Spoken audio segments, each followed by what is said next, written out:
आमे आज तिरंगा रैली करुचु या पराक्रम शोभा यात्रा कहूँ कहीं रिसेंटली केवल मात्र 3-4 दिन समय भितर आमर सैन्य बाहिनी जो प्रकार पराक्रमता देखई जो प्रकार आमर शत्रु को विनाश करमती आमर दायित्व रोचे अनवद्य जो अवदान रही जो आमर केतेजन जवान शहीद होती आमे सम्मान जन की आज रैली करुचु आमे या सहित आउ गोटे सिविल डिफेन्स रो भी गोटे पर्यायटा अंगांगी भाव जड़ित अच्छी तेणु आम देशर जो अक्षुण्णता एवं सार्वभौमत्व को रक्षा कर सैन्य बाहिनी तांको आमे सम्मान जन की आज रैली परिक्रमा आज सहर भितर बलराम टेम्पल ठू आरंभ करके परिक्रमा हम प्राय 40-45 मिनट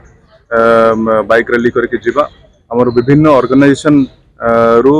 समस्ते खूब माने आनंद सहित वॉलंटियर करछंती एवं बहुत बड़ गोटे 400-500 जन सम्मिलित एटी उपस्थित रही तेणु मु समस्त ढेंकानालवासी को धन्यवाद दूची जे से माने एई हमरो डाकरा को सारा देछंती एवं आसी देखो आमर जो भाई माने थिले आतंकवादी जो पाकिस्तान आतंकवादी अच्छा से हिंदू पचार की मारी थिले तांकर जो सिंदूर आमर पाकिस्तान भारत युद्ध चलता आमर आर्मी जो जवान मैंने अच्छा उत्साह करने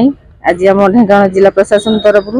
बाइक शोभा यात्रा आरंभ होती बलराम मंदिर पाखु बहुत खुशी भवन मैंने अच्छा सब वर्गर भाई मैंने अच्छा समस्ते से आम बहुत संख्यार उत्साह करवा जमी आमर बाइक शोभा यात्रा बहुत सुंदर भाव हम ढेंकानाल जिले में।